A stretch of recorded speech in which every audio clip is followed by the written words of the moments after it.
Baginda Rasulullah pun itu tidak pernah gitu berbicara atas hawa nafsunya. Tadi saya ngobrol dengan bapak, salah satu bapak-bapak. Beliau cerita tentang ada sahabat kita yang termotivasi ngelihat Munzalan, lalu pengen bergerak, lalu bikin pondok tahfiz Quran. Saya bilang tugasnya Munzalan itu hanya sebagai provokator. Apa tugasnya? Provokator amal soleh. Nah, teman-teman semua, kenapa kita harus bergerak? Kenapa kita harus memulai? Start small, start easy. Mulai dengan hal yang kecil, mulai dengan hal yang mudah. Make it simple, make it easy. Buat itu sederhana dan buat itu mudah. Supaya orang bisa bergerak. Bang, saya ini enggak punya ilmu. Oke, ente bisanya ngapa? Bisanya nyupir. Ya udah, ayo. Mau enggak nurunkan ego? Mau, Ustaz. Apa nurunkan egonya? Ikut buang sampah, ngantar sampah ke Rasau sana. Itu merendahkan ego. Teman-teman tahu enggak? Imam Ghazali bikin kitab hebat, bikin buku banyak. Amalan pertama yang diterima Allah ketika dia membiarkan seekor lalat meminum tinta yang dia pakai untuk, padahal kitab yang dikarangnya banyak, ilmunya dah enggak usah lah tanya. Jadi teman-teman semua, kita tuh enggak pernah tahu, coba bilang, amalan mana yang diterima Allah. Teman-teman kira jaga malam itu pekerjaan receh-receh kah? Oh, pekerjaan mahal. Kalau ada orang yang dengan izin Allah bisa bangun subuh dengan nyaman, sholat subuh dengan tenang, dia tidak merasa takut helmnya hilang, barang-barang yang teman-teman jaga itu, insya Allah dengan izin Allah. Dan orang-orang yang sholat subuh itu insya Allah dengan izin Allah mengalir pahalanya buat kawan-kawan semua.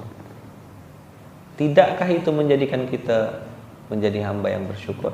Maka tadi di awal saya mengatakan, cari alasan untuk bersyukur. Ucapkan bismillah, alhamdulillah yang banyak. Masuklah zona alhamdulillahirabbil alamin supaya kita bisa merasakan ar-Rahman ar-Rahimnya Allah. Nah, abang kakak, taharrak fa inna fil harakati barakah. Bergerak mulai saja dulu, karena di dalam pergerakan itu ada keberkahan. Letakkan gulanya dulu, baru atau nyari semutnya dulu. Letakkan dulu gulanya. Begitu gulanya sudah diletakkan, semutnya pasti datang. Siapkan mangkoknya, siapkan tadahnya. Yang benar tuh gimana? Siapkan mangkok, baru nunggu hujan, atau udah hujan baru kacarganya cari mangkok. Siapkan mangkok, siapkan ember, bikin baitul mal. Nanti duitnya datang diisi sama Allah. Umat ini tidak kehilangan uang, umat ini tidak kehilangan orang-orang baik. Saya kemarin ke Masjid Sragen, bicara dan ngobrol dengan teman-teman di Masjid Raya Sragen.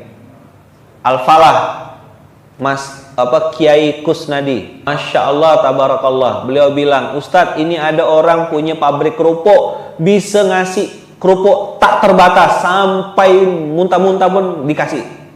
Ustadz, ini ada pabrik bikin kasur, berapapun kasur yang dibutuhkan, sebut saja Ustadz, kami siapkan kasurnya. Karena beliau sedang mengkampanyekan masjid ramah musafir. Kalau di beberapa tempat itu tulisannya dilarang tidur di sini, di masjid itu justru silakan istirahat di sini. Disiapkan kasur, ditanya lagi, besok pagi mau sarapan apa? Macam hotel. Apalah tak mantap itu. Yang punya pabrik kasur bilang, Ustadz, Pak Kiai Kusnadi, saya pengen dong kontribusi. Akhirnya beliau bilang, berapapun kasur yang dibutuhkan, saya siapkan. Ngeri. Berarti umat ini kurang mangkok. Tidak ada tempat untuk nyalurkan. Bukan pelit. Dia mau nyumbang, tapi dia tengok, ini kok justru malah pengurusnya yang tambah kaya. Ada yang salah jangan-jangan. Misalnya gitu ya.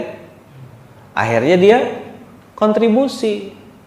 Ketika kita kasih program, kita kasih mangkoknya. Ada yang gazebo berbuah pisang. Itu 6 tandan pisangnya. Bukan 6 sisir ya, 6 tandan. Tak berhenti-berhenti pisang bergantian-gantian. Ada yang jualan sate, ngasih sate, ada yang jual ngasih wedang, macam-macam orang datang. Durian pun diantarkan ke masjid. Masya Allah, tabarakallah. Jadi teman-teman semua, taharrak. Coba diulang. Fa inna fil harakati barokah. Bergeraklah, karena di dalam pergerakan itu ada keberkahan.